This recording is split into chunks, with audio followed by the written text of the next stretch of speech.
৩ বছর। হ্যাঁ, পুরো ৩ বছর পর আবার পাহাড়ের পথে যাত্রা। শেষবার পাহাড় দেখেছিলাম সিমলায়। তারপর কেটে গেছে অনেকটা সময়। ব্যস্ততা, কাজ ও জীবনের দৌড়। সব মিলিয়ে পাহাড় যেন শুধু স্মৃতিতেই আটকে ছিল। কিন্তু একটা সময়ের পর পাহাড় নিজেই ডেকে নেয়।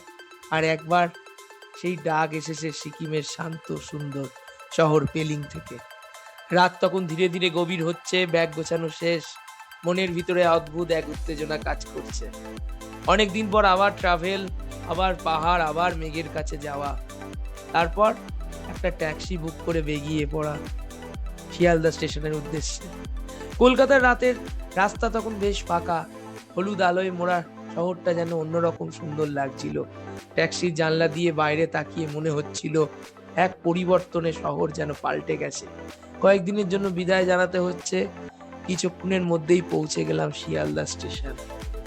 স্টেশনে সেই চেনা ব্যস্ততা, লোকজনের ভিড়, চায়ের গন্ধ, ঘোষণার শব্দ, সব মিলিয়ে এক আলাদা অনুভূতি। আমাদের ট্রেন দার্জিলিং মেল।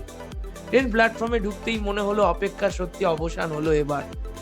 ট্রেনে উঠে জানলার ধারে সিটে বসে পড়লাম। ধীরে ধীরে ট্রেন ছাড়লো। কলকাতার আলো পিছনে পড়তে শুরু করলো আর সামনে এগোতে লাগলো আমাদের পাহাড় সফর। রাতের ট্রেন জার্নির একটা আলাদা ম্যাজিক আছে। জানলার বাইরে অন্ধকার, মাঝে মাঝে দূরের আলো আর ট্রেনের ছন্দময় শব্দ। সেই শব্দের মধ্যে লুকিয়ে আছে আসন্ন পাহাড় যাত্রার আনন্দ। কখন যে ঘুমিয়ে পড়েছিলাম বুঝতেই পারিনি। হঠাৎ সকালের ঘুম ভাঙলো গরম চা। জানলার বাইরে তাকিয়ে দেখি চারপাশের দৃশ্য পুরো বদলে গেছে। সবুজ মাঠ, কুয়াশা ঢাকা গ্রাম, ছোট ছোট নদী, চা বাগান আর ভোরের নরম আলো। উত্তরবঙ্গ যেন ধীরে ধীরে আমাদের স্বাগত জানাচ্ছিল। অবশেষে পৌঁছে গেলাম এনজিপি স্টেশনে। স্টেশন থেকে বেরোতেই ঠান্ডা হাওয়ার এক আলাদা অনুভূতি পেলাম। মনে হচ্ছিল হ্যাঁ, পাহাড় এবার সত্যি খুব কাছে। তারপর শুরু হলো এই ট্রিপের সবচেয়ে সুন্দর অংশ, রোড জার্নি।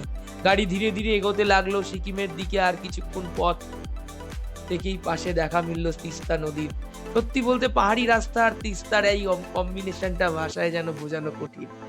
একদিকে বিশাল পাহাড়, অন্যদিকে গভীর খাদ, আর নিচ দিয়ে বয়ে চলেছে সবুজ নীল রঙের তিস্তা।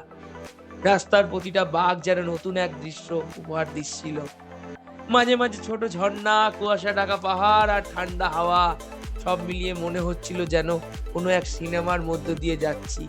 মাঝপথে একটা ছোট্ট দোকানে গাড়ি থামালুম। গরম চা হাতে দাঁড়িয়ে সামনের পাহাড় দেখা। এ অনুভূতি সত্যি আলাদা। না ছিল কোনো তাড়া, না কোনো শহরের শব্দ, শুধু শান্তি। অনেকটা রাস্তা পেরিয়ে অবশেষে পৌঁছে গেলাম আমাদের গন্তব্য পেলিং। চারিদিকে মেঘে ঢাকা পাহাড়, নীরব শান্ত রাস্তা, ঠান্ডা হাওয়া, আর দূরে উকি দিচ্ছে কাঞ্চনজঙ্ঘার উপস্থিতি। ৩ বছর পর আবার পাহাড়ে ফিরে মনে হচ্ছিল নিজেকেই যেন আবার খুঁজে পেলাম। কারণ কিছু জায়গা শুধু ঘুরতে যাওয়ার জন্য নয়, মন ভালো করার জন্য হয়। আর পাহাড়, সেটা সবসময় একটু বেশি স্পেশাল।